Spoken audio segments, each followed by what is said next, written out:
안녕하세요. 가자노인문화센터 발도르프반 자서전 쓰기 강사 송금나입니다. 발도르프반 어르신 여러분들 올겨울 건강하게 잘 지내셨는지요? 오늘부터 이근우 선생님의 나는 죽을 때까지 재미있게 살고 싶다라는 자서전을 가지고 다시 한번 자서전을 쓰는 연습을 해보시도록 하겠습니다. 오늘 이 페이지가요.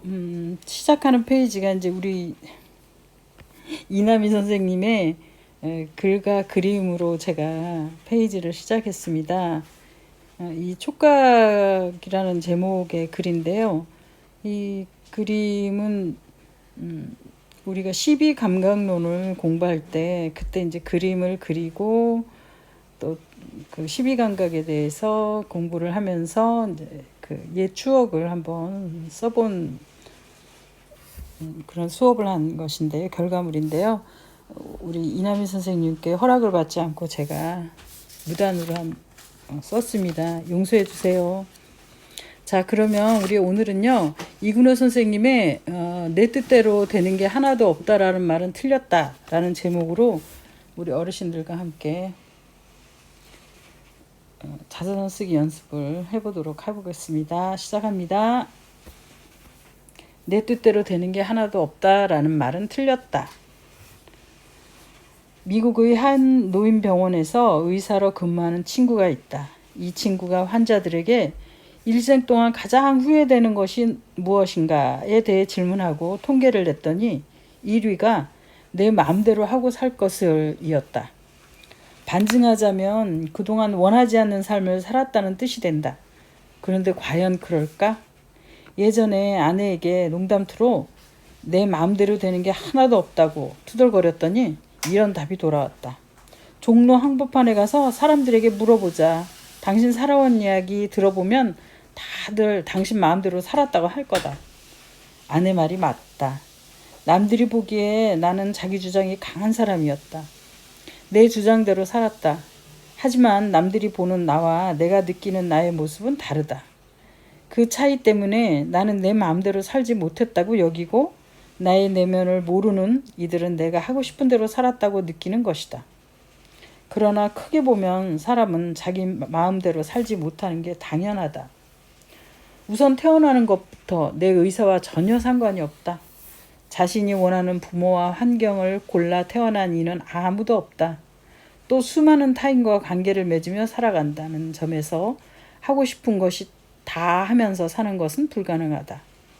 로빈슨 크루소처럼 무인도에 혼자 살지 않는 한 말이다. 다만 타인과의 관계망 속에 서로 영향력을 주고받고 그 가운데서 나의 행동을 결정지으며 살아갈 뿐이다. 그 행동 하나하나에 나의 의지가 얼마나 들어갔느냐에 따라 내 마음대로 살았다, 못 살았다가 좌우되는 것이다. 아내의 말처럼 나는 내 마음대로 하면서 살았다. 나는 어린 시절 장티푸스에 걸려 죽을 뻔한 후 어머니의 과보호 속에 성장했고 자라는 동안 정신적인 억압을 받았다. 그러나 그 억압에서 벗어나기 위해 고뇌하고 애쓰며 결국 내 의지대로 삶을 이끌어간 것이 아닌가 싶다. 몸이 허약해 동네 건달들에게 이유 없이 자주 맞아 모멸감을 느꼈던 때는 당수 가라테를 배워 거리를 활보하고 다니기도 했다. 4.19 혁명과 군사 독재라는 시대의 경랑을 통과하며 경북대학교 의과대학 학생회장으로 시위를 주도해 체포되었다. 그런데 감옥 안에서 나는 내 마음의 밑바닥을 들여다보고 앞으로 어떻게 살아갈지에 대해 모색하며 오히려 의미 있는 시간을 보냈다. 꿈에 그리던 히말라야에 갈 기회가 생겼지만 아이젠이 없어 난감했을 때는 대장간을 찾아다니며 운동화에 쇠침을 덧대어 핸드메이드 아이젠을 만들어 가져갔다. 정신과 의사가 되고 나니 의료 환경이 얼마나 척박했는지 제대로 읽을 만한 의학서가 없었다. 그래서 직접 외국 서적들을 번역하여 공부했다. 지난날을 생각해보면 나는 하고 싶은 일이 있으면 꼭 장애물을 만났다.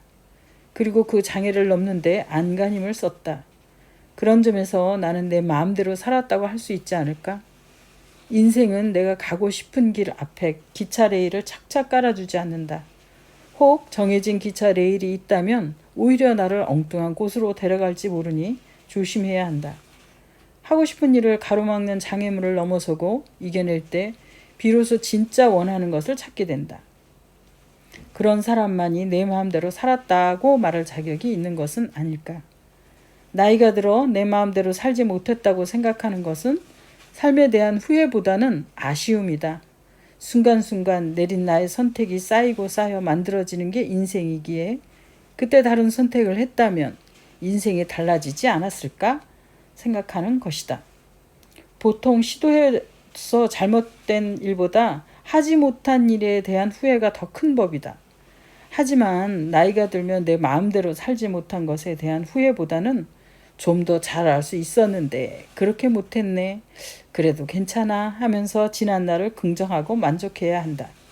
결국 누구나 자기 하고 싶은 대로 살았기 때문에 오늘에 이른 것이니까 말이다. 여기서 내 뜻대로 산다는 것의 의미를 정리해 보자. 보통 내 마음대로 사는 것이란 하고 싶은 것을 다 하고 사는 것이라고 생각한다. 간섭이나 제재 없이 자유롭게 행동하고 말하는 것이라 여긴다. 그 속엔 내가 꿈꾸는 삶이 저절로 쉽게 이루어지길 바라는 속내도 있다. 사실 누구나 이렇게 살고 싶다. 그러나 하고 싶은 대로 산다는 것의 진정한 의미는 내가 살고 싶은 삶을 만들어가는 노력을 뜻한다. 인생에서 크고 작은 장애를 만났을 때 의지를 발휘하고 이리저리 머리를 굴려 극복하는 것이다. 무엇에도 굴복하지 않고 삶을 원하는 방향으로 이끄는 노력이 내 뜻대로 사는 것이다. 그러니 내 뜻대로 되는 게 하나도 없어 라고 투덜대기 전에 내가 충분한 노력을 기울였는지 돌아볼 일이다. 글감 찾기. 우리 이근우 선생님의 글을 읽어보면요, 우리 어르신들이 이제 내 의지대로 살았다라고, 내 뜻대로 살았다. 이제 여기서는 이제 의지라고 해야 되겠죠. 내 뜻이라는 말이 내 의지. 내 의지대로 살았다라고 하시는 분은 아마 없으실 거예요. 이제 개 중에 이제 이제 그 프로테이즈로 한다면 내 의지로 살았다라고 하면 내 의지대로 산 게 한 70%다. 50%다. 20%다. 그렇게 이제 할 수 있겠죠. 100%는 없다라고. 100%는 신도 아마 100%는 아닐 거예요. 아마 내 의지대로 살았다라고 하면 한 50% 정도면은 아마 정말로 의지대로 사는 것처럼 만족할지도 모르겠어요. 근데 우선 태어나는 것부터가 이제 신의 영역이죠. 이제 나고 또 직업을 갖고 또 배우자를 만나고 하는 것은 내 의지대로 되는 것은 아니다라고 저는 아니지 않았나라는 생각을 하게 되거든요. 또 사실 또 그렇고요. 내 의지대로 해서 되는 것은 이제 그렇게 많지 않은 것 같아요. 예를 들면은 쉽게 다이어트를 해야 되겠다라고 하고서는 이제 아니면 다이어트를 하겠다, 담배를 끊겠다, 이러고서 이제 작심삼일로 끝나죠. 내 뜻대로 이제 그러니까 내가 뜻하지 않은 대로 흘러가는 게 훨씬 더 많아요. 나는 담배를 끊고 싶은데 이제 담배를 못 끊는 것, 아니면 이제 살을 빼고 싶은데 살을 못 빼는 것, 이런 것이 내 의지대로 되는 것보다도 이제 내 의지와 반하는 일들이죠. 그렇지만 이제 그 외에 이제 내가 노력해서 이런 이제 일들이 있어요. 우리 어르신들께서 이제 삶을 살아오시면서 이제 내가 하고자 하는, 그래도 최소한 내가 할 수 있는 일이 무엇인가를 이제 찾아서 최선을 다하시는 그 모습이 에서 이제 내 뜻대로 살았다라고, 내 의지대로 살았다라고 이제 한 50% 정도를 아마 저는 이제 그렇게 50% 정도면 성공하지 않았나 이렇게 보는데, 우리 어르신들은 어떠신지 모르겠어요. 자, 그러면 우리가 글감을 한번 찾아보죠. 배우자, 이제 아내 또는 남편이 평가하는 나의 삶을 한번 들어보면은 부부싸움을 하게 될까요? 글감 찾기. 1번 배우자 아내 또는 남편이 평가하는 나의 삶. 사실상 이 평가하다 보면 부부싸움을 할 수도 있어요. 그렇지만 싸우지는 마시고요. 저도 싸우지 않고 한번 평가해 보겠습니다. 그러나 이제 저는 아직 멀은 것 같아요. 이제 우리 어르신들은 이제 저희 어머니, 엄마, 아버지 뻘 되시니까 이제는 이제 평가하셔도 될 것 같아요.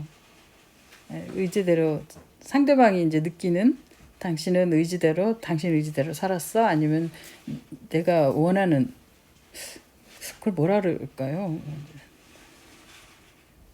희생하고 살았다 그러나요? 대부분 우리 부모님들은 이 희생하고 살았다라고 이제 할 수도 있어요.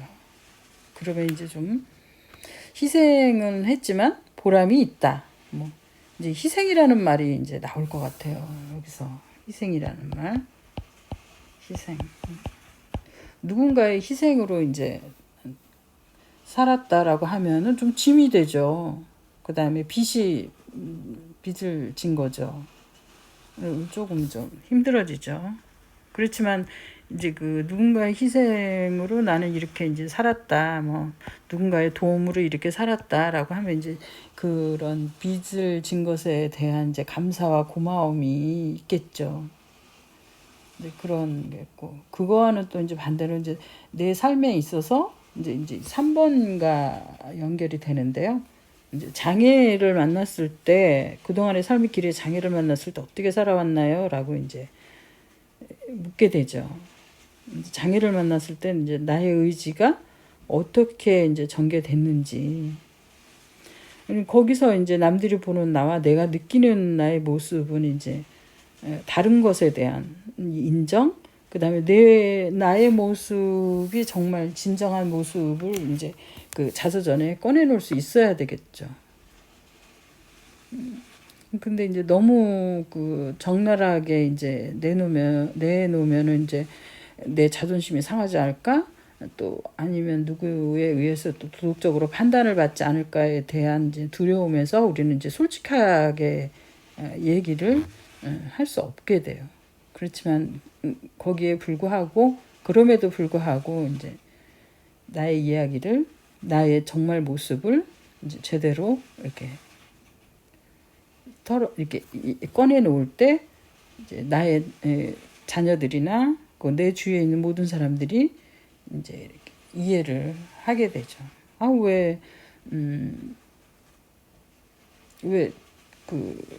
저 사람은 왜 저렇게 살아? 이제 남의 인생에 대해서 우리는 좀 관심이 좀 많죠.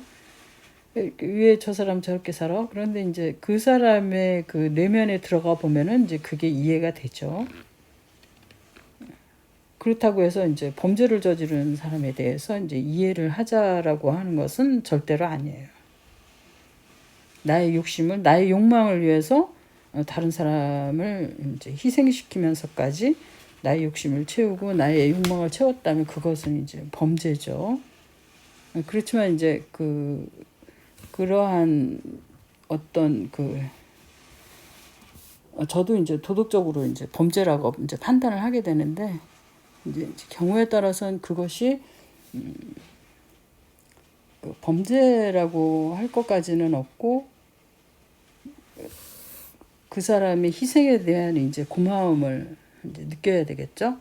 느끼고 그 빚진 것에 대해서 이제 감사의 마음을 갖는 것, 그런 것도 그런 마음을 갖는 것에 이제 아쉬움을 이제 표현하는 것도 자서전에 이제 들어가야 될 것 같아요.